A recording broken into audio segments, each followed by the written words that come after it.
Hey guys, this is your boy Mini TV. This is my third of hopefully a long video series of hero guides, particularly in the offlane with an Immortal player's perspective being me. My last two were on Axe and Enigma, and if you want to check out those, I'll leave a link down below to check those out. Now, the whole series on how to improve and get better and start playing at an Immortal level. And today what we're going to be doing on is a Legion Commander. Now, by all means, I'm not the best Legion Commander player. I'm not the best offlane player, but I just wanted to make some guides really because either the guides are like super outdated that I've seen on YouTube, they're like 3 or 4 years old, or they're just some mute replay of some pro, obviously not giving you a lot of insight. So hopefully I'm just going to kind of make a video to kind of bridge that gap and help with that. Also, like even if you're struggling with Legion pickers as well, I do mention a few counters and kind of ways you can exploit the hero as well. So, without further ado, we're going to go and jump into a bit about all drafting things related to Legion Commander, and then I'll jump into some gameplay. So first up, we're gonna briefly go over Legion Commander's skills. So his Q, his overwhelming odds, is a nuke, like a magic damage nuke that does more damage depending on how many creeps or how many units are stacked up together. It does more damage if there's like a lot of heroes together than just regular units. Also, it gives you a nice little speed increase as well, depending on how many you hit with it. His second ability, he's press the attack. His W is a strong dispel ability that can be used to purge off stuns from your allied heroes, but also can be used on yourself to give you bonus attack speed, which would be useful before you duel. His E, his passive moment of courage, just gives him a chance to instantly attack back after being attacked, and gives life steal as well. Very useful when paired with dueling and also when you're jungling as well. And finally, his ultimate, his kind of his quote unquote best ability and his feature ability, similar to Axe. You target an enemy hero, a single enemy hero, and force to fight each other. 4-second duration at level 6, but neither hero can use spells or abilities, but if you kill the enemy hero during the duel, you get the damage, which is kind of the thing you're always going to be going for. So now on to some of the heroes and sort of drafting aspects of Legion, when to pick him, who to pick him with, etc, etc. So right now, I think Legion Offlane is pretty good in the meta right now. He kind of gives you a lot of things that you'd want from an offlaner. He's got good control, a pretty strong and annoying offlaner, but he is very incredibly reliant on his duel, so he can be exploited around that because 50 seconds, which is quite small in comparison to a lot of ultimates, but without duel, your hero is very, very useless, honestly, in team fights. You're just like a right-clicking creep almost. But as for when to pick him, I know a lot of pro teams are kind of picking him up. Really team dependent, really. Like some teams really like Legion Commander, and some just they don't rate him at all. So it's kind of preference really as when to pick him. I know here like teams like Forward Gaming like him. I think it's more to do like the offlaners like to play him, like Snaking and Moo as well. So it depends obviously on what kind of teams like him and more, but I think really the best teams, and when teams do pick Legion Commander, it's normally for the 2 spells, press the attack, which is a great strong dispel that can purge off stuns and kind of really can benefit from a dual target as well. Those are the 2 spells that they kind of work around if they are going to pick him. Now, in terms of support synergies and sort of synergies that work well with Legion Commander, I think Legion Commander is a hero that is very independent, really, in terms of he doesn't need any particular hero or kind of setup to really work in a team environment. He's very independent. Like he's a good laner by himself. If your team wants to go for a tri lane, he's a strong laner, 1v1, 1v2, and can sort of jungle at early levels as well. So if he is sacked, he can go into the jungle and get farmed that way. Obviously, there is some heroes that are quite good with him. And normally they're the ones that either have quite a good laning potential so that they can kind of keep the enemy support busy while you're 1v1ing the carry, because your hero is a great 1v1er because of moment of courage. Like you always proc, get your life steal back. So heroes like Shadow Shaman, for example, are quite good because they have good laning presence.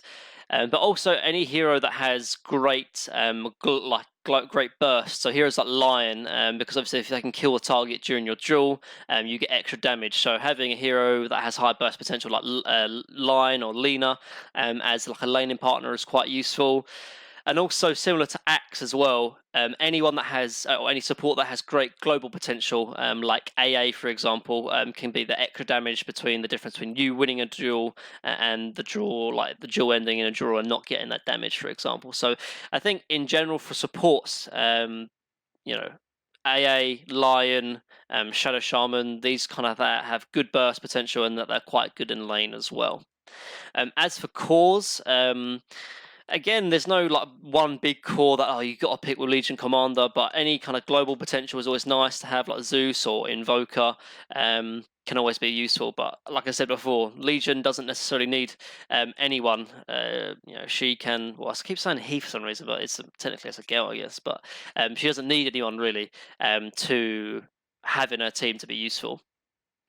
As for the heroes that she crushes, in terms of the meta right now, like I'm seeing a lot of carries, particularly that are these kind of very farm-orientated heroes like Jug, Slark, and Anti-Mage. And Legion Commander absolutely loves playing against these heroes because they have low HP, normally fast attack times, and so when you do eventually get Blade Mail, which is a great item on Legion Commander, you can kind of solo these heroes very, very early on. So Jug, I've mentioned one.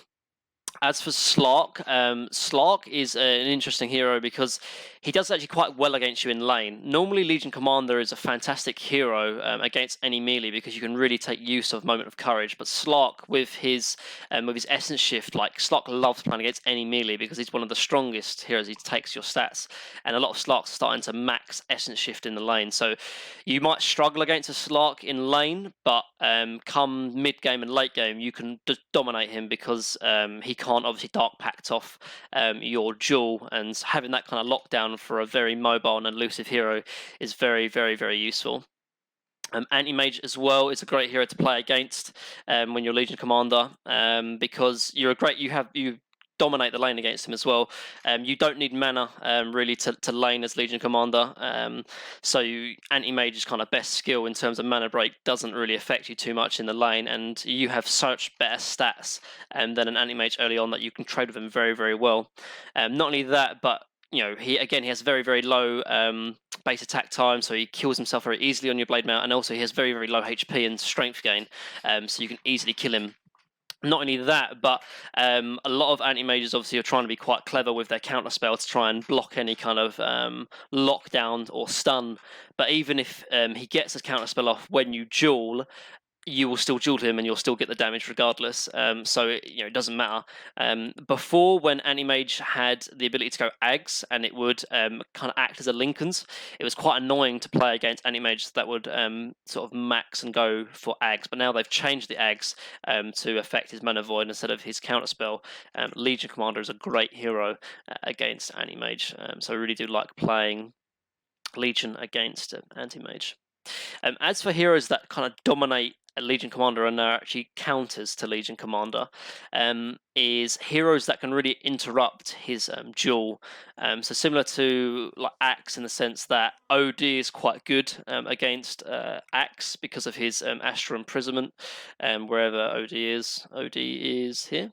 Because obviously he can kind of just imprison like his ally, which then makes you vulnerable. If you don't have BKB or you don't have Ags, you can still be getting damaged and attacked whilst the person you're dueling is sort of safe in Astral Imprisonment. So OD is a massive counter to Legion Commander. Other heroes like SD as well are annoying because it's a similar principle as well. Bane's an interesting one because he does kind of counter your duel in terms of his nightmare, because he will put a nightmare either on yourself or the target you're dueling, and as a result, it will kind of flip between. There's a 1 second invulnerability time that happens with nightmare, and because it keeps flipping back between you and the target when you keep trying to attack him, the invulnerability state will keep going flipping back and forth. So in the end, like none of you will take damage, and it's just kind of an annoying annoying thing to deal with. However, you do kind of counter Bane with his ultimate. Obviously, it's like a very, very long duration stun, and it pieces spell immunity. Yet it is dispellable because obviously strong dispels only, as it says there. And with Legion Commander, your press attack is a strong dispel. So really nice counter in that respect. So it's kind of a love and hate relationship with Bane. Any heroes that build Lincolns are quite annoying to deal with LC, although there is ways around that. You can build into any kind of clickable item that breaks a Lincoln's. I personally like Heaven's Halberd because it's quite a low cost item, and it's all the kind of stats you want: damage, strength, status resistance is useful, and evasion as well if you're playing against a lot of high melee attacks. But anything like even things like Orchid is useful because it can build into Bloodform. Nullifier is useful as well because it can kind of completely. It does obviously it has great damage on it, great damage stats, but also can get rid of any like enemy targets items as well. Abyssal as well, but again quite high cost to sort of just be used for a dispel from a Lincoln. So yeah, I prefer Heaven's Hellbound the most in my opinion, but any clickable item that can break Lincolns is a good way to deal with that. As for other heroes, Timbersaw can be quite annoying because you don't really want to duel the target because he has such high armor and he has quite a high attack time, so he doesn't like really kill himself on blade mail. But also his Whirl in Death and Chakram can do a lot of damage to you because you're a strength hero. But other than that, like I said, there's a few heroes that are good with him and good against him. But Legion Commander is a good hero really because he doesn't have a lot of counters. But then again, he doesn't have a lot of heroes that are really, really good with him. He's she is quite a neutral hero in the terms of the Dota scene, but she's still very, very good if you can play her well. So now we're going to go on to some gameplay aspects, or we're going to go into a gameplay, and then I'll try and talk to you about all my insights and all my thoughts about the game. So this is the game replay of a game I played today. So we'll jump straight into it. It's like a regular low Immortal game, and I picked Legion really just simply because they picked Anti-Mage, and I mentioned it briefly before about how I think Anti-Mage is Legion is such a nice counter to Anti-Mage really, because you can kind of do very well with him against him in lane, and not only that, but you crush him throughout the game, and you'll sort of see me absolutely dominate him throughout this game actually. So in terms of starting items, Stout Shield and sort of 3 sets of regen. I like the sort of double Tango and Salve. But as you see, I've kind of got like 82 gold left over. And the reason why I'm doing this is to try and sort of save up for a Quelling Blade. So if we get like 1 or 2 bounty runes, it'll be nice so I can rush the Quelling Blade. Could have bought a Mango here, and to be honest, I was starting to sort of buy a Mango, but I was watching a lot of replays from OG Seb and sort of saw him do this, where he sort of saves some money up and goes straight into saving up for the Quelling Blade. And dying misses the D-Ward here, which is quite nice. But no, I'm going to be against Anti-Mage, and Undying. I'm quite happy playing against Anti-Mage, very, very easy, as I mentioned before, but playing against Undying will be a bit of a problem because he's just a great laning, harassing hero. Not only that, but he can take my strength and stats, which makes it even harder for me to get last hits. Again, nice little bounty steal here as well. Try and do this as well. Like, as you can see, like I was alone in this kind of lane to start with because they wanted to sort of see if they can get a first blood up top. And as Undying goes for this rune, I can 1v1 against the Anti-Mage, and it's just worth it because now I get to buy my Quelling Blade. So now this Undying is trying to box me out as much as I can, but I have to try and get to this wave here. I can't really man fight 1v1 against an Undying, even though he doesn't have a Stout Shield. So I just try and pull the wave back. Bane's coming over now as well, so I can kind of start manning up. But Undying, it's very hard hero. I mean, he's a great laning hero, but he doesn't do too much outside of the lane. So as long as you don't get absolutely dominated in the lane, you should be okay in the game. Try and obviously split off as well. Like getting double decay stacks there is very dangerous. Like I've got 400 HP and I nearly die here, but luckily AM is only level 1 and he's spec to mana break, so he doesn't have a chance to blink. Yeah, double decay stacks are very dangerous to sort of have. I'm like minus 12 strength, and so very, very, very squishy now. But then I do take or do get more efficiency out of my Tango because I've left less health, which is quite nice. So in terms of skill build quickly, So I went Moment of Courage here, level 1, which can be deemed really as a bit of a misplay, really. Normally, you kind of want to have overwhelming odds at level 1 because it just allows you to kind of get secure range creep last hits. And so having that is very, very important. But just to start with, like when I was 1v1 against the Anti-Mage over by the rune, I got a few Moment of Courage procs off, plus I was against a double melee. So having Moment of Courage can be quite useful. Not only that, but obviously if Anti-Mage was like playing like really aggressive on me and like taking a lot of my mana, I wouldn't be able to use overwhelming odds that much anyway. So I chose to go Moment of Courage. But I think the rule, as I said before, I do like BSJ's idea of this kind of teaching Dota through rules and exceptions, and I think the rule definitely is kind of get overwhelming odds at level 1. A lot of the Legion, like the Pro Legion players I'm seeing is sort of specking overwhelming odds at level 1, but there is exception cases where I think Moment of Courage can be quite good, and I think this was one of them.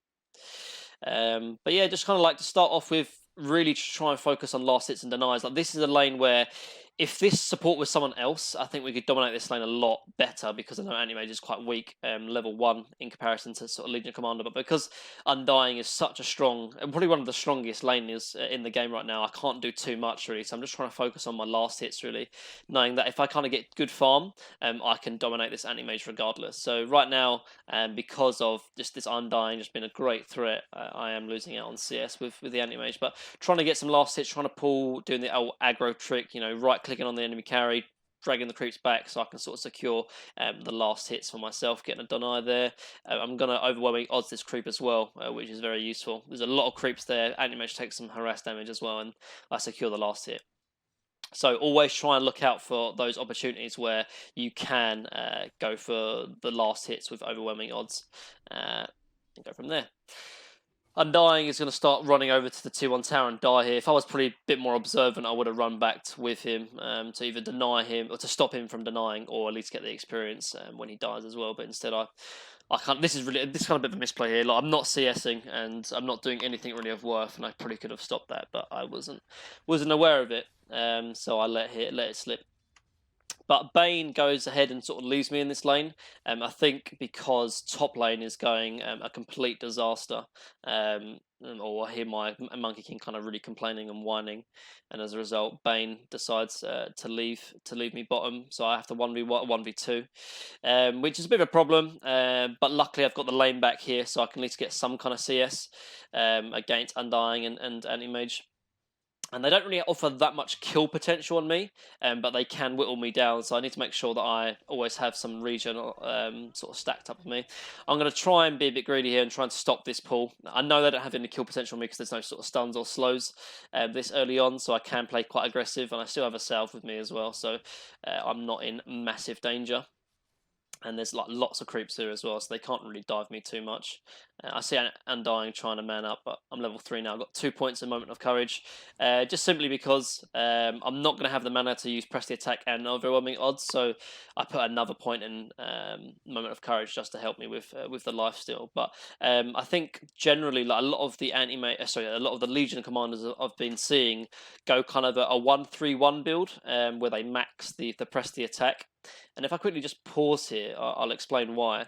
So if you sort of see the way each ability from Moment of Courage and Overwhelming's odds in terms of like the level up in terms of how they improve each level, it's not really that much. So Moment of Courage here like increases lifesteal by 10% and reduces the cooldown by like 0.3 or 4, which really is quite weak in comparison from that extra skill point. Also for overwhelming odds, the base damage increases by 20, and obviously there's a bit increase also in terms of damage per hero as well, but again it's very little, and also there's a mana cost increase. Whereas for Press the Attack, the mana cost is exactly the same regardless of what level it is. The cooldown gets reduced, but also I get a 10 HP regen increase as well as a bonus attack speed increase as well, which is very, very useful. So in terms of what skill kind of levels up and stacks better, it's definitely Press the Attack. But because I'm against an Anti-Mage that is going to be stealing a lot of my mana, I'm not going to be able to be really using either of these spells really a lot. So I'm going to be forced into Moment of the Courage, which is kind of weak really if you look at it from a skill face. So I've just sort of salved up, and I can kind of again play a bit more aggressive. They use Tombstone here, but I can just run away because there's no there's no stuns or slows, so I know I can push up. And it's kind of good that I did that as well, because now they use Tombstone here, it kind of pushes the wave in my favour. But because I'm low HP and low mana, I'm going to run back to base. I arguably could have maybe stayed here for this wave here, because it was going to come into tower, so there would have been a lot of kind of free XP. But I know when I come back, I'm nearly at base now, that I've missed maybe 2 or 3 creeps. But, you know, Undyne's going to kill himself as well. But Nick's going to get the XP, I think, so pretty nice for him. But I'm back now with full HP, full mana. I buy some tangos as well, just sort of continually allow me in lane. Now, at this point, when I went back to base, Monkey King was completely crying and complaining that he couldn't lane against Invoker Rubik for some reason.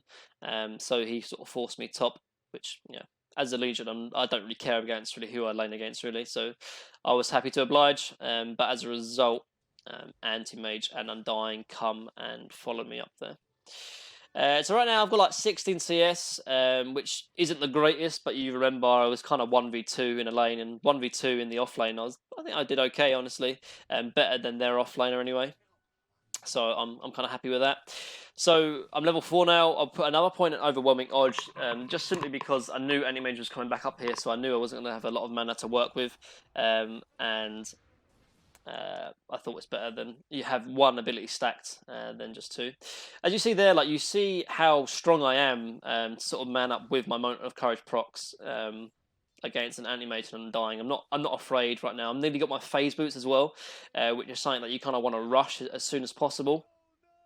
Because the armor and the movement speed is just so useful on a Legion commander. So really try and rush that as fast as possible. I've got some support now, but Rubik comes up as well. So even though Bane is here, I need to be careful because there's 3 in the lane. But again, just trying to aggro pull if I can and get a few CS. Bane is well out of position and he ends up die. I don't know, he doesn't die. I man up here on the Anti-Mage and he's going to be okay in the end. And hopefully as a result, my Monkey King's doing good, but as you see, he dies 1v1 against an Invoker, so not great. My Monkey King then decides to go jungle and starts to kind of troll and kind of not feed per se, but kind of give up because he hasn't got a perfect lane, but he's doing okay, I think, really, but he just wants to complain and whine. He's like second net worth, but he's still complaining and whining. So right here, like, you know, I'm level 4 now, like, I have 2 moments and Moment of Courage. Don't be afraid to attack. Like, your Moment of Courage procs can only proc if you actually right click a target. Like, if you're getting attacked and you're running, it won't proc and it won't attack you. So make sure you're always kind of manning up and going for those 1v1 trades, particularly against an Anti-Mage that can be quite weak. So level 5 now. I do decide to go press the attack, even though Anti-Mage is still in my lane, just because you kind of want to have at least 1 point of it before you get level 6 and duel, because the attack speed is very, very useful to secure kills. Again, I'm just going to trade with this Anti-Mage. Like, again, I'm not afraid. I know I'm stronger than him. I have my Moment of Courage procs for life still. I'm strong. So I've got my money for phase boots now. So I'm going to go buy that. And after I get my phase boots, I'm going to be looking to buy kind of these 2 items that I think are essential when you play as Legion Commander. One being Magic Stick. I know sometimes Legion Commander players like to have Soul Ring because you do use up a lot of mana, particularly if you're using Press the Attack to sort of help you farm jungle. I man up a lot against this Anti-Mage here, but I'm not too worried really. But when Nick misses that stun, that's the time I need to run. But yeah, so some people go like Soul Ring because they do like to use sort of press the attack and always use the mana when they can. But having the Magic Stick kind of does the same, particularly in the team fight, just without the kind of 700 gold build up. It's just a lot cheaper. The Windlace is very, very useful, kind of similar of why I pick it up on Offlane, Enigma and Axe, just because you have a lot of spare slots, and for like a 250 gold item, like that plus 20 movement speed is so nice. Like, you can run away from ganks, you can initiate with your duel without a blink dagger because you're just very fast with the phase boots and Windlace. So just a very nice item for something so cheap, a nice build-up item. And you have quite good stats that you don't need to buy like a bracer, although you can if you feel the need, particularly if it will help you in the laning stage. But because this laning stage has kind of been all over the place in terms of been moving, and I'm going to have to be forced to rotate. I've tried to sort of try and buy as little gold, build up items as I can to try and rush into that Blink Blade Mail. So I'm level 6 now, but I don't have any mana. I try and sort of see if I have enough mana with Magic Stick for a duel onto the Anti-Mage, but I won't have enough, particularly not if he attacks me before I get the duel off, because he can burn my mana just like that. So as a result, like I have no real kill potential now without mana, so I'm going to be sort of forced to go back to base or ferry some clarities over in the next few minutes. But right now, again, just sort of sitting in lane as much as I can, just trying to kind of try and help the bad kind of laning stage I had. Like I'm like pretty low on the net worth really, as you can sort of see, because I was forced to rotate a lot in the laning stage. So just trying to see as much as I can, and maybe if there's an opportunity for a duel, I'll go for it. But right now, like you don't really want to be really like rotating too much as a Legion commander. Yeah, of course, if you have the mana and like you sort of see from the other side of the map, maybe mid or another lane that they're diving, then yeah, sure, TP in and get a nice duel off here. So instead of actually buying and saving up for Blink, I actually buy another part of my chainmail. This will help me just when I'm man fighting against an anti-mage. As you can see, he mana voids and I'm still able to sort of 1v1 him, and I'm not too worried. And we actually get a kill on him because he uses his mana void and does a bad blink, and we end up killing him. So that chainmail there actually sort of saves my life really. If I don't have that extra 5 armor, I'm sure I would have died against the anti-mage. But in the end, we get a trade on him because of it, and I give him the nice little XD. Just try and tilt him. Like it's probably bad manners, but I like whenever possible, just try and like tilt the enemy team. Never flame your enemy. Like if your allied team makes a bad misplay, you know, just completely forget it. But if the enemy team makes a bad misplay, like always flame them. You know, like it's got to be done. Makes them triggered. Like, he's doing the question mark. He's always worried about it already.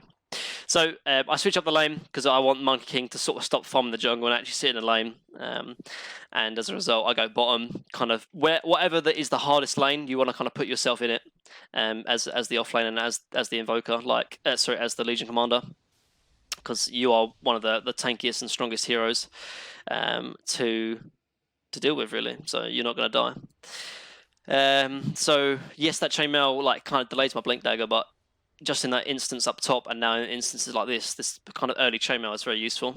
And this Undying is like very, very aggressive, and as a result, he's going to get punished, and I'm going to get my first dual damage win. So in situations like that, you could argue maybe it's not the best. Like Undying was about to die there, yeah? Like it doesn't matter whether I duel him or not, he was going to die there. But if I had the duel ready, I could have maybe catch the anti-mage there. But I was playing greedy or kind of safe in some ways, where I just wanted to secure some damage. There's nothing worse, like as a Legion commander, and there's like 25 minutes in and you haven't got any dual damage wins. Like you're a very snowbally hero, so you have to do well in lane, and you definitely need to kind of get a lot of those early damage sort of stacks up.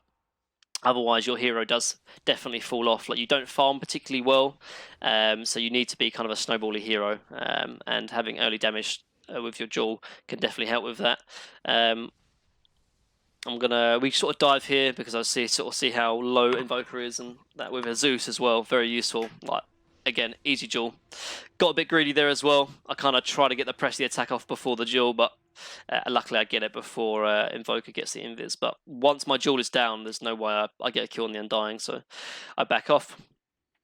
So again, just sort of trying to be like, if there's a fight happening near you, then yeah, sure, go ahead and join it, but don't feel the need to like TP in and try and like defend towers or find kills. You don't need to force anything, particularly not before you have Blink Dagger. Like your blink is so essential that you just sort of sit in a lane, and if there's action around you, then sure, go ahead and join it, but don't feel the need or the necessity to go and sort of try and find opportunities to gank, particularly not without Blink Dagger, because otherwise you'll TP in and just run at heroes and won't really have the ability to find any decent dual targets here. So this is just kind of the strength of Legion Commander here. Like I'm forcing a TP rotation. I knew I wasn't going to kill him because I didn't have mana, but it forced out a TP rotation here, and I actually did. I see that DK really late actually, and I'm like, oh my god! Like, but luckily I don't get stunned and I don't get initiated on. But look at that, just because of my rotation and kind of manning up on the Invoker, I forced 2 TPs down bottom, which allows my Monkey King and Zeus to have a freer time in lane. So a few tricks like that as an Immortal player can make a big difference, honestly, because of the fact that you kind of forcing out TP rotations, particularly as an offlaner, is great because it kind of frees up your team to kind of have a freer game. Like people are focusing on you as a Legion commander instead of anyone else. So a bit risky here, really. Like fighting into a tombstone, particularly with a tier 1 tower, it's going to sort of be very dangerous. A very risky duel here, like dueling into 5 targets really. But luckily Zeus bails me out actually, and we do get the damage. But I do die. But yeah, a bit of a kind of over aggressive play, but it works out in the end. So I think I've done 3 duels this game, and I've got 30 duel damage victory. So very useful, and I'm closing on my blink there. And I think particularly early on, like if you can force out a lot of TP rotations and you can kind of get a win with your duel, dying isn't the worst thing. It's not the best thing, of course, but as long as you get that dual victory damage, it can be worthwhile. Like if you look at this animation right now, like I've been laning against him kind of predominantly, and he's got very little farm in comparison really to what he probably should have. Like 15 minutes, and he's very far away from his Battle Fury.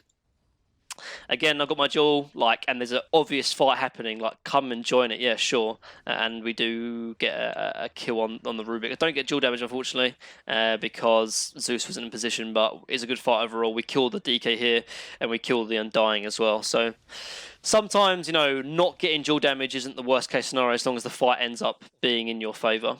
And again, it's a good fight, happens, and I've got my blink now as well after that fight. So, in terms of talents, so there's obviously like 25% XP game or strength. I think both are actually very good. A lot of people sort of say how good experienced talents can be because you can kind of snowball. And as your hero is a snowballing hero, anything that can help you get higher net worth or higher XP can be very useful. So I go for the experience XP talent here, but I do like the strength. Again, bit of a risky duel, kind of dueling into a tombstone and dueling into a tier 1 tower for anyone to sort of TP in. But we do kill the Rubik, but again, TP comes in from DK and we're kind of diving kind of very, very much really. And fighting into a tombstone is never really beneficial. And as a result, we get kind of punished. So again, these are the things that do happen, like, you know, yes, I'm a Immortal player, but mistakes do happen, and sometimes you get a bit over excited and make plays that you really shouldn't. But it happens, you know. You can learn from your mistakes, so like don't be afraid to make plays, even if it will end up being backfiring. So right now, I've got my Blink Dagger.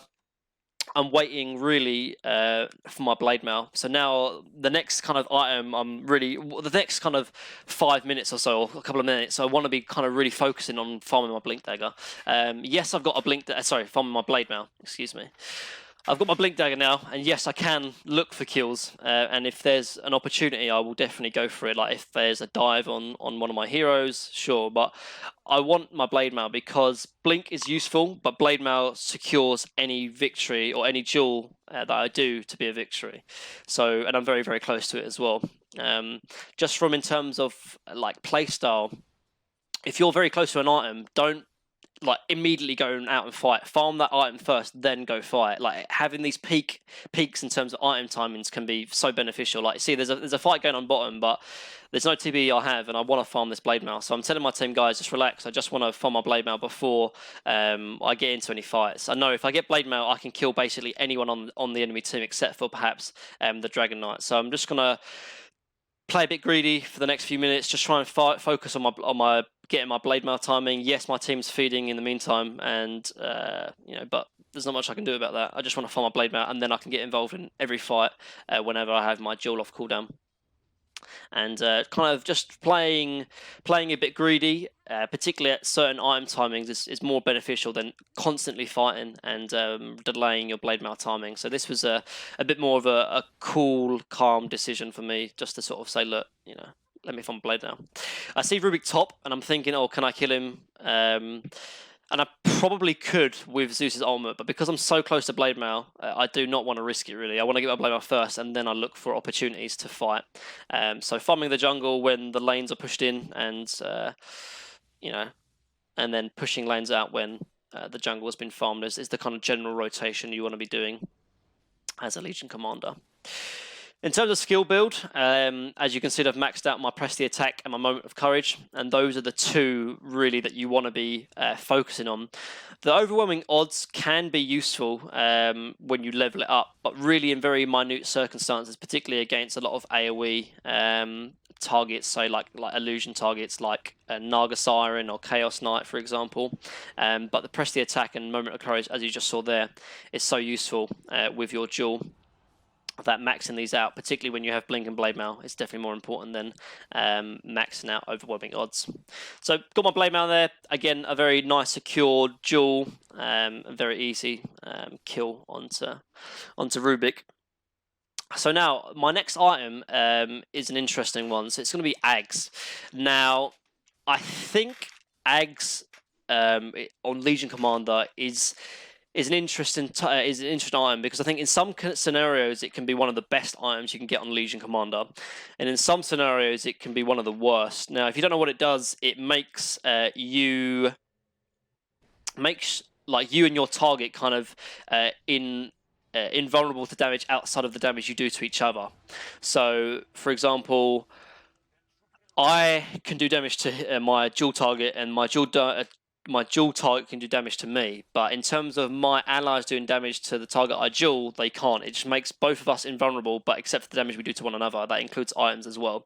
So in this case, the reason why I go it is because I know that if I get Ags, not only does it increase the duration of my ulti, it also allows me to kind of jump into the enemy team, because it makes me magic invulnerable. It's kind of like a BKB. So as a result, I'm looking at this anti-mage and thinking, look, if I land a dual target on him, it doesn't matter whether I'm 1v5, I will kill the anti-mage without a doubt, because I have Blade Mail. So blink it. So my kind of idea now, when it comes to team fights, obviously anti-mage isn't here, so I'm going to look for like a free duel if I can, but on a 5-on-5 engagement, I'm going to look for the anti-mage every single time, because I know that I can take him out of the fight.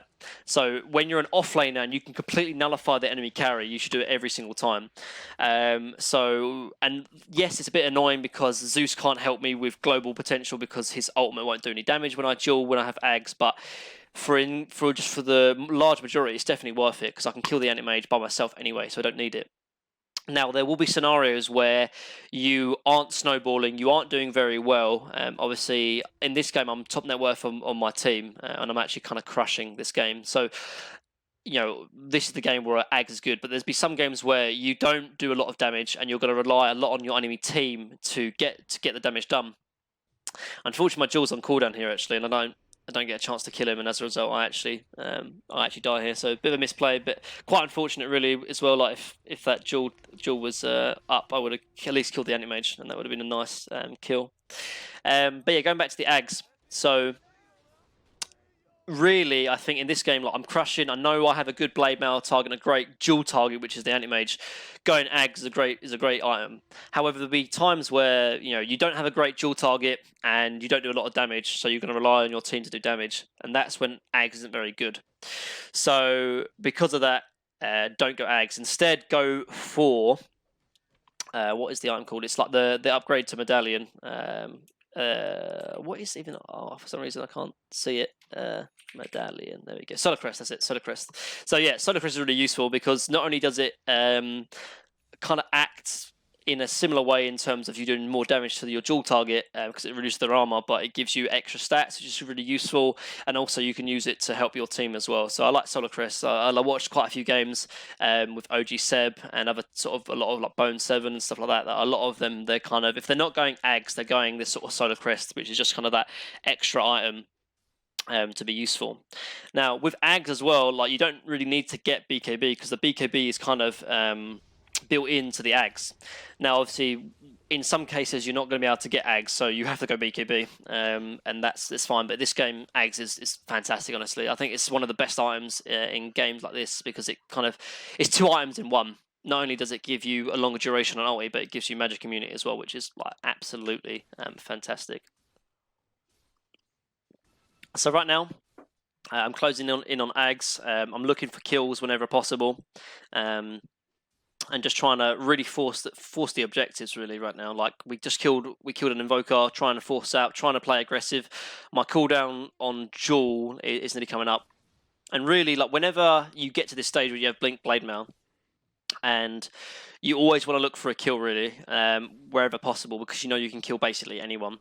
Whenever Jewel is off cooldown, you should be looking to try and get a gank and try and look for a kill. When it's off cooldown, obviously like farming the waves or farming the jungle is fine, but you want to continue to snowball. I've got 100 Jewel damage in 24 minutes, which is like pretty strong and pretty good.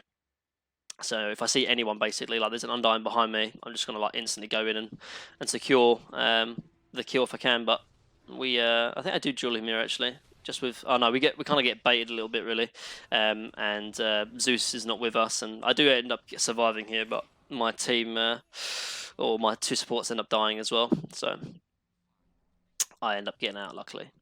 But yeah, like just whenever you see opportunities, always look for a dual target. And particularly when you play like Legion Commander, particularly in a game like this where you have an anime sort of split pushing, maybe an Invoker split pushing as well, as much as possible, you want to be playing off the map. Like you get the idea that you get this kind of concept where you have people on your team that will be pushing out waves, and they'll be kind of like the wave pushers. But a hero like yourself, you don't push waves particularly well. I end up dueling an illusion here, which is quite unfortunate, but yeah, it happens. And you have heroes like yourself where you kind of you're that threat potential, so you want to be kind of playing off the map as much as possible, so that you have a potential to kill the anti-mage. But obviously because I saw anti-mage just a second ago, I can push out this wave here, but ideally you want to be playing off map as much as possible, kind of waiting in the trees, that when anti-mage comes and starts split pushing, you can kind of gank him every single time. But we don't really, as a team collective, we don't have the greatest lane pushers anyway. Like Monkey King doesn't push lanes particularly well. Zeus does quite well, to be fair, but he's quite susceptible to dying himself to an anti-mage, so he can't really push out waves too well either. So as a result, pushing waves is kind of forced onto me, which really I don't really want to. I want to be playing off map, kind of putting fear into the enemy carries and enemy cores, and really trying to catch the anti-mage if I can. And I'm going to find an opportunity to do so. Playing off map as much as I can. Press the attack first, blade mail, blink, and he's going to die like instantly. Like you see how fast he dies. I still had like 2 seconds left, but he dies instantly, and I get 1,000 gold. Like this is that's the first kill I've got on anti-mage, but that's the only opportunity I already had this game. But you know, he's top net worth, and getting a kill like that is so huge, honestly. Swings completely the other way, and obviously in the meantime as well, my team takes a fight bot, kills the Rubik as well, so fantastic. And that's the kind of idea of your hero, particularly in games like this where you want to be kind of playing off map and finding these pick-offs as much as you can. If you're showing on a lane just pushing mid, pushing bottom, then you know that anti-mage can be pushing up here safely because he knows that I'm down bottom. Whenever I'm off the map, anti-mage has to be wary because of that scenario just right there. But he's dead now, so I can kind of play a bit more aggressive. And I've got my Ags now as well, so I can be... I shouldn't be worried too much. The only person I can't really kill handedly is the Dragon Knight. So any other hero I know I can kill instantly and very quickly. And I'm going to continue snowballing that dual victory damage. So in terms of items now, so AC is probably the item I probably should have went. I don't actually end up going it, but I probably should have. I get a bit greedy and go for Chrysalis actually and build up onto Daedalus. But AC is perfect here for a few reasons. Firstly, it makes me attack faster, and seeing as that I have so much damage, attack speed really is the thing I'm lacking really to do a lot of damage here.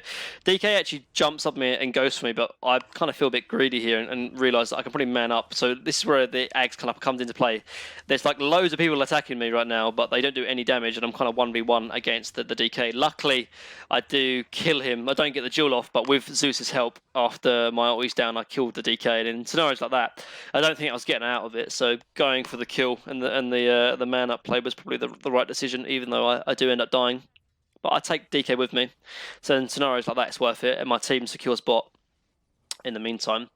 So in terms of this AC, so yeah, AC is like fantastic. So not only does it like give me a more attack speed that can really kind of benefit a lot with the high amount of attack damage I've got, it also allows me to be a bit more tankier. So even when I don't have my duel up, like I can kind of man fight the DK and the anti-mage even better.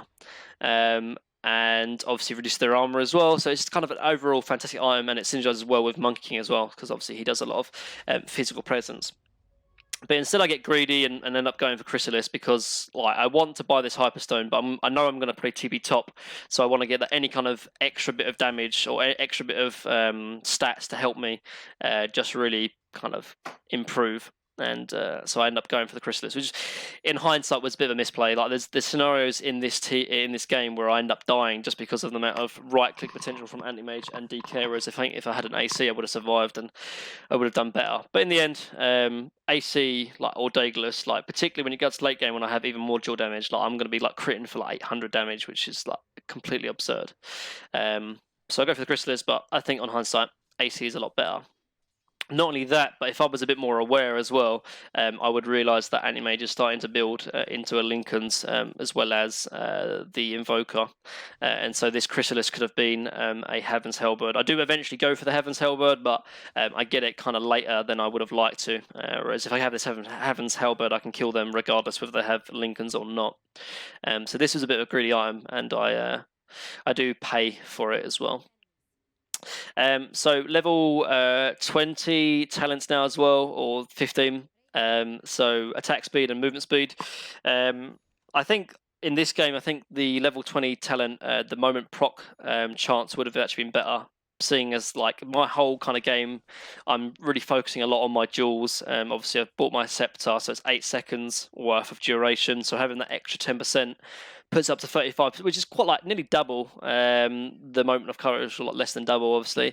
And yes, the movement speed is very useful. Like it allows me to get in better positions for duels and stuff. But I think the moment of proc chance would have been really nice as well. That I could have really benefited, particularly when I'm dueling the DK or the Anti-Mage to continually proc. As for the level 15 talent, like attack speed is something you always go. Just the overwhelming odds hero damage is just completely trash.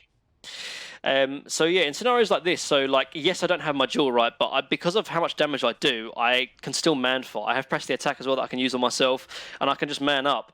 Like sometimes you get into the idea that you just because you don't have duel, you're kind of useless in a team fight. But look, I man up against this Anti-Mage, and like yes, I'm taking a lot of damage, and that's where the AC would have helped me. But I don't need to be worried too much. I think my monkey misplays here, and he ends up like running away with full HP and full mana. But you know, what can you do? You can only focus on what you do and not what the enemy team does. Like if Monkey King's like fighting the Anti-Mage with me there, it would have been a lot better and I could have survived. But you know, what can you do? And that's where I'm thinking, oh crap, man, why didn't I have an AC or like a Heaven's Hellbird? It would have been so much better than this crappy Chrysalis in the end. But it happens. It happens. But yeah, so like manning up, like even though I don't have duel, like manning up can be very useful. Like I have like 21 armor, I have like nearly 300 damage plus the chance to crit. Like be like kind of a tanky frontliner for your team. Allow your Zeus to be in the back, you know, casting his spells, doing a lot of damage.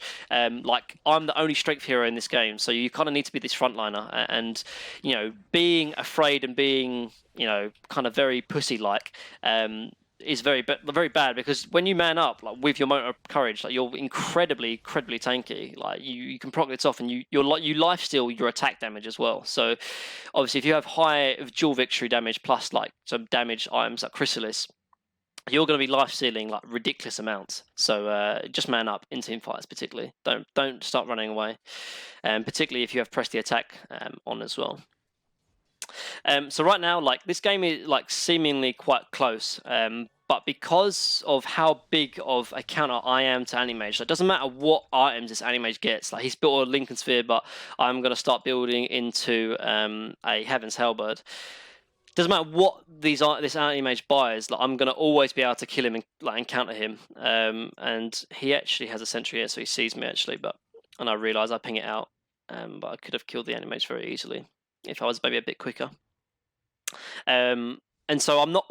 So like, I know this game is kind of already won. As long as my team don't like just throw this game, I know that we can kind of win this game very easily.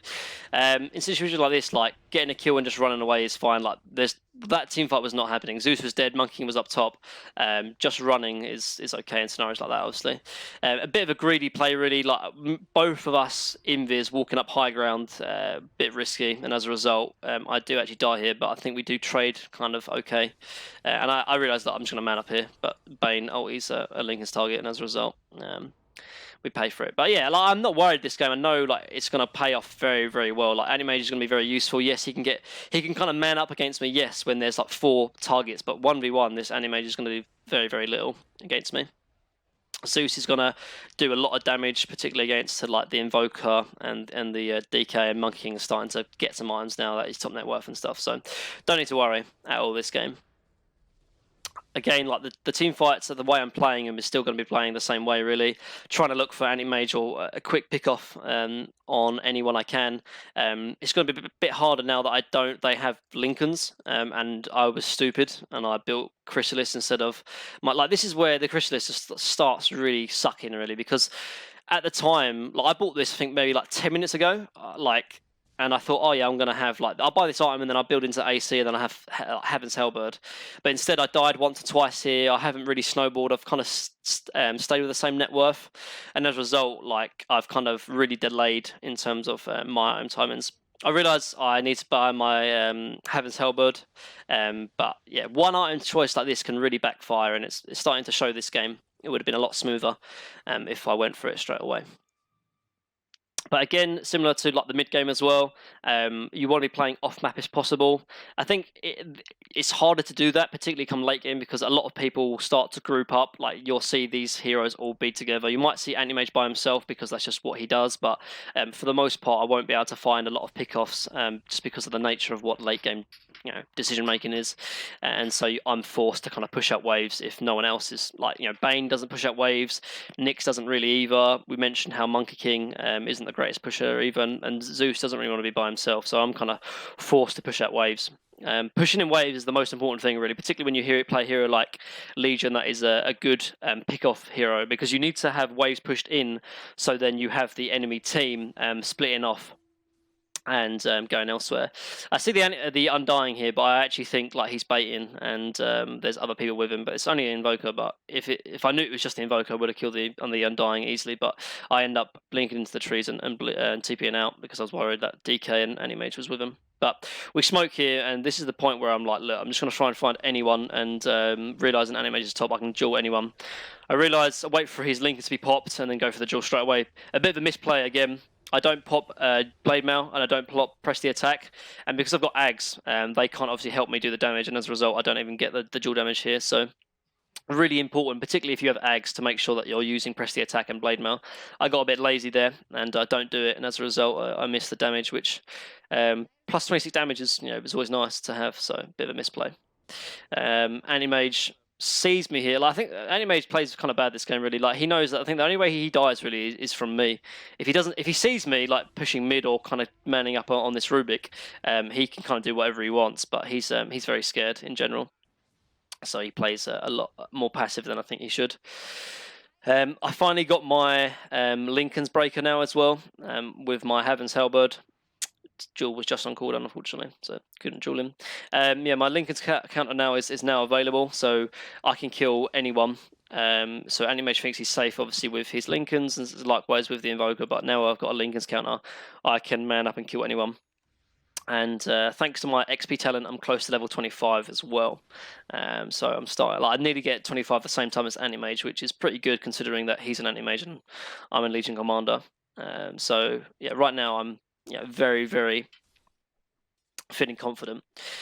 So I mentioned briefly about the Solar Crest, and I think in this game it would have been kind of maybe good to get it regardless, because it would open up Roshan. Like, we don't have any really good heroes to do Roshan, but with a Solar Crest, like, you can do Roshan very easily, even with a team that you don't have it. So I do like Solar Crest, but I ended up buying Chrysalis, which was a bad item, and I think Ags is very good this game anyway. So if I didn't buy the Chrysalis, probably would have got Solar Crest, which would open up Roche, which would have been huge, really. If we put like Aegis onto Monkey King, we probably could have breached high ground a lot earlier than we did. But I think this game, I realised that I could kind of just do a lot I'll have a lot of impact in this game, regardless of Roshan or not, really, because I knew I could kill everyone really by myself except for the DK. So, and even though this game you haven't really seen me kill a lot of people solo outside of maybe the anti-mage top, just having the potential to do it puts a lot of fear into the enemy team, so it makes them play a lot more passive and opens up a lot of space for the enemy team here. So right now I'm debating like whether to TP top and try and kill this enemy mage, but I'm waiting for him to sort of show first before I do it. I don't want to instantly TP and lose presence on this side of the map here. Like I want to kind of keep putting pressure on this side of the map as much as I can, but once I see the DK here, I instantly TP top because I know we can set up a kill on him. Zeus spots him out and I instantly TP top because I know he's well out of position. But before that time, I don't want to relieve the pressure on the bottom side of the map. Animates to think about going in, and he does, but I do kill the DK just in time, luckily. I get a nice little Heaven's Hellbird as well, so he can't really. He's thinking about blinking on the man up on the Zeus, but with that Heaven's Hellbird, he doesn't. Miss stun from Monkey King allows Animage to get away, which is a bit of a shame, but we kill the DK. Always a big favour for us.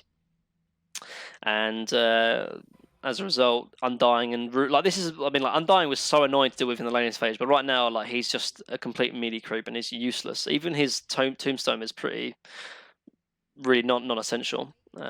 So with DK dead, like either we want to force buyback or we want to try and force a fight. And so just kind of walking into the enemy base isn't the worst case here, but we force Animage back because of how much we're diving here, which is kind of the aim of this kind of play here. We want to force, like if Animage keeps on pushing here, like we're forced to come back. Instead, we force Animage to come back instead. And I mean, I get a bit greedy here, like walking into the tier 1 towers, but a nice stun from the Nyx actually saves my life, and I just about get out here.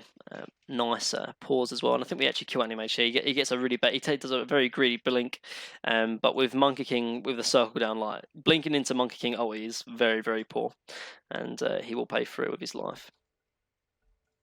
As a result, yeah, press the attack and just running is great, man. Just purges off any kind of spells and gives it that extra bit of HP regen, and as a result, I survive. And this is the point where Animage is dead, no buyback, DK is dead without buyback. I can just man up and go in, and that Ag's just like starting to pay off. Like 300 damage is so sick, man. There's so much damage, and it's quite fun to play Legion Commander when in situations like this where you can kind of 3-shot the enemy support. And yeah, this is kind of basically the game right now. The game goes a little bit longer than this, but after this amount of damage is kind of put in, there's no coming back really for the Radiant team, and this is just kind of showcasing Legion Commander's kind of potential. Like we actually end up dying here, because Invoker lands a nice meatball actually, and we end up killing both of us, and that's when that's when the team fight's instantly over. But you see, like I still survive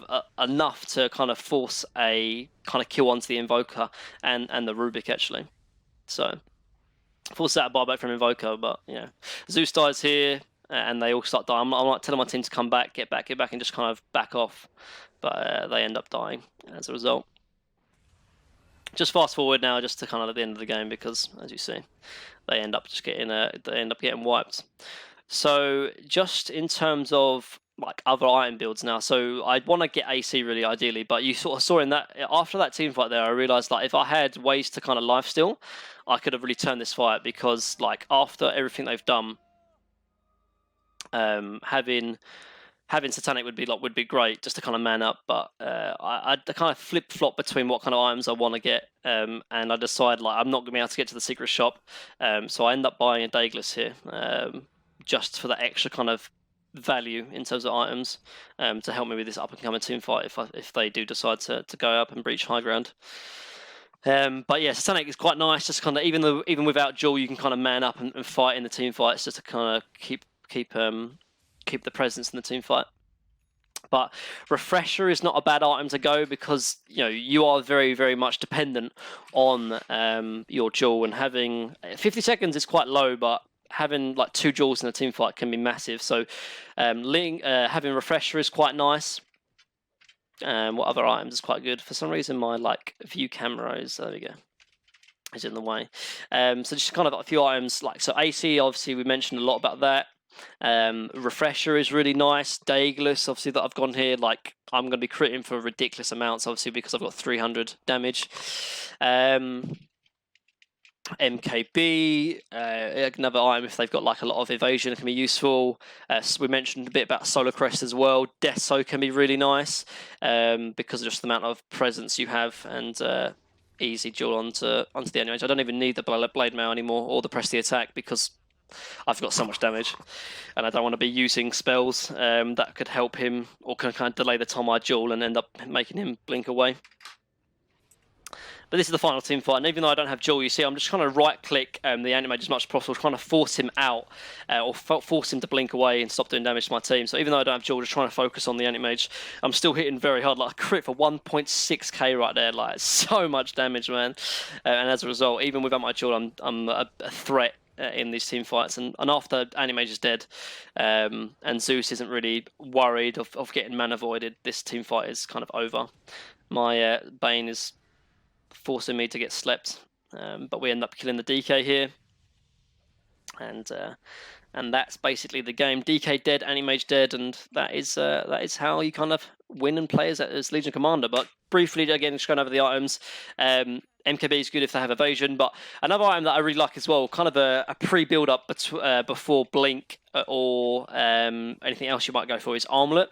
You're quite tanky already, but having this item, like, you can make a lot of big plays in terms of toggling it, but also the amount of presence you put on the lane. If you can get this, like, you can dominate and really just crush any lane, particularly if, like, you know, there's a hero that wants to sort of sit in that lane. You can kind of really put a lot of presence on the map. But I do like rushing the Blink just because you have like more presence around the map in terms of kill potential. Sometimes the Armlet, yes, you're very tanky and you're very hard to kill, but people can end up just kind of walking away from you. So one item I didn't mention at all this whole game really is the Shadowblade or the Silver's Edge combination. Now, I think Shadowblade can be very good. However, I think Blink is just slightly superior, simply because of, if you're playing at a higher bracket, like, there's gonna be a lot of sentries, and the reason why I didn't get it this game as well is that I already have an invisible hero. Like, you don't want to double stack invis items, because you remember what happened over here. Like, we both were invis, we went up higher ground, and we get punished for it. But Shadowblade can be good, and the combination between Shadowblade and Blink can be very good, because it kind of, you know, you can Shadowblade pass vision and then blink in and get a kill can be really nice. And in scenarios where, like, you won't have maybe the time to walk up to someone like Anti-Mage, like Anti-Mage will blink in, kill a creep wave, then blink out, and having a Shadowblade just to sort of run up and walk to him, you might not get a chance. But having Blink, that instant kind of initiation is key. Not only that, but the Blink is a great defensive tool as well. Like, you saw me over here when I got too deep onto this high ground here, I ended up being able to blink away. Like, having Shadowblade will not be able to really, it won't have the same ability because they'll have dust and I'll end up dying. But also having the ability to blink in and then press the attack onto an ally is just kind of too strong, really. But I think the Shadowblade is good, particularly if you can take benefit from the Silver's Edge. Say there's a hero like Bristleback or Spectre, for example, where the break mechanic can be really useful. I think Shadowblade has a bit more weight and value to it in scenarios like that. But I think the general rule is, as I said before, I like the whole rules and exceptions. I think the rule is definitely the Blink Dagger, but there's definitely exceptions where I think Shadowblade is good, and those are some of them. So that's the end of the gameplay part of the video, guys. So I'll talk a little bit about some tips and tricks, and yeah, go from there. So now I'll just briefly go over some key bindings and some overview of the talents and some sort of tips and tricks from Legion Commander as well. So, excuse me. So to talk a little bit about his talents. So you saw in the game I just showed, for level 10, I went for the XP talent. But I think strength is very good, honestly. You might think 8 strength is quite little, but particularly with the items I went, if you remember in that game, I didn't really have any stat items except for the Ags, which is really only 10 plus strength. And like, having that extra plus 8 strength is small, but there's been so many occasions where, like, I've lived with maybe like 50 HP and the 8 strength is really, really nice to have. But at the same time, I think conceptually speaking, as you're more of a snowballing type of hero, having anything that can kind of really catapult you forward in terms of helping you with, really advancing, XP or net worth is very, very useful. So XP gain is again very, very useful, and it's probably uh, the rule per se, but I think there's definitely merit to both of those level 10 talents. But I know, because I've seen pros do either one, but I know OG Seb particularly likes the XP talent. But I can understand why people don't go for it, because really outside of your level 25, your talent upgrades aren't great. 15 and 20 isn't great. 25 is obviously pretty fantastic, and obviously the XP gain helps with that. But there's no kind of, you're not tempoing out to a level 15 or level 20 talent. That's fantastic. That the XP gain will help you. But the 25 one, I can understand why getting the XP gain is good, because having an early dual damage bonus or AoE press the attack is good, and that's where I do see the value in going the XP gain. As for in terms of the trends, as you can see, there's a plus 2.8% win increase over the strength in comparison to the XP gain. So that's why I'm talking about the any kind of stat gain from talents are always fantastic. As for the level 15, there is no debating about it. The attack speed is just fundamentally better in every way possible. The overwhelming odds hero damage is pretty weak for a few reasons. Firstly, because of the fact that it's only damage odd, like hero damage plus, so it's like it only does 50 damage if there's more heroes involved, so it doesn't help you clear creep waves. If it was like plus 50 base damage, then maybe there would be an argument around it, but it's only plus 50 for hero damage. And I mean, the biggest kind of overwhelming odds you'll have is maybe like 2 or 3 heroes, and plus 100 damage isn't worth the attack speed, seeing as the attack speed helps you with your jewels and also helps with your farming speed as well. So there is no argument. Attack speed is a must.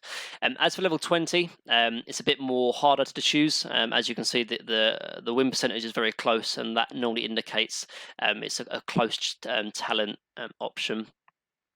Movement speed is just great for mobility, also helps with farming as well, but also helps out with like chasing potential and running away as well, and also getting better initiations with the right kind of mobility.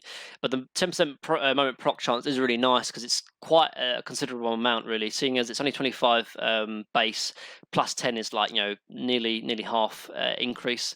And it also helps with your jewels and helps with your farming speed as well. So I like both, honestly. I think in games you get ags, I think the moment proc chance is better. Obviously in that game I did go ags, but I didn't go moment of proc, but I think that would have been the better choice. In games where they don't have a lot of stuns, movement speed can be very useful, because you're able to be, you're allowed to move obviously more, so that can be very useful. As for level 25, it's interesting, because I think in like a competitive game, I think you will always see pros go for the AoE press the attack, because it's an AoE disable that can kind of stop stuns, or can kind of cleanse stuns, which is just huge, particularly in the professional scene. But in games like pub games, I honestly think the dual damage is very, very good. As you can see, the pick percentage is better, but the win percentage is a lot higher on the AoE press the attack. But the reason why I think in pub games why I think dual damage is so good is because games go longer, and also in pub games, like a lot of the responsibility to carry the game is going to be on you. So having an extra 40 damage is fantastic, because it's plus 40 on top of plus 26. So you're getting 46 plus base damage after every duel, and if you can get maybe I don't know 5, that's like 200 damage. That's huge, honestly huge. So there is a lot of benefit for both of them, but I think in a close game I would probably go for an AoE press the attack, because not only does it work on heroes that can cleanse off stuns, and it helps with attack speed, it also works with creeps as well. So if you're pushing, or if you're split pushing, for example, having if you have a massive creep wave, all with plus 140 attack speed, you will shred buildings. So really nice 25 talent there. As for key bindings and little tips and tricks, as with all of my every hero I play, I try and have quick cast on everything, because I just think it's very efficient, and it helps with doing things quicker, particularly on kind of initiation, very precious kind of heroes like a Legion Commander, where you want to be very quick. Timing is key, and timing really is the essence, really. So having quick cast is good.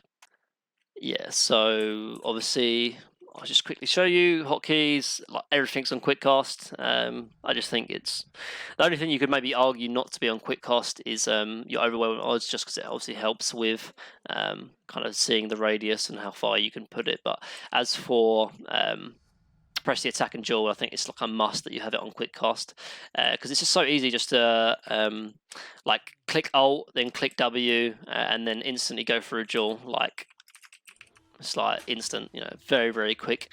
As for tips and tricks, so you didn't see it really in the gameplay I showed before, but particularly in when you just picked up your blink dagger and damage is like everything, and you might not have the damage to kill someone, making sure that you use overwhelming odds and before you jump in, and then making sure you use press the attack can be really the difference between getting the kill or not. So if you're like, say you're on high ground or you're from fog, like overwhelming odds, then press the attack, and dueling is really, really useful and can help with that. But really outside of that, there isn't like a lot of tips and tricks. Legion is just quite a somewhat of a simple hero and quite independent, really. There's no massive tips and tricks. Just make sure, obviously, if you get blade mail, you're pressing the attack, then blade mail in, and then blinking in, because that can be the difference between killing someone and not. As for armlet, I didn't obviously get it last game, but just so you know, you can have armlet on and it will still allow you to blink and stuff, so you don't need to worry about, you know, blinking in, then armlet in, then blade mail in, yada yada yada. You can just kind of have it on all the time, which can be quite useful.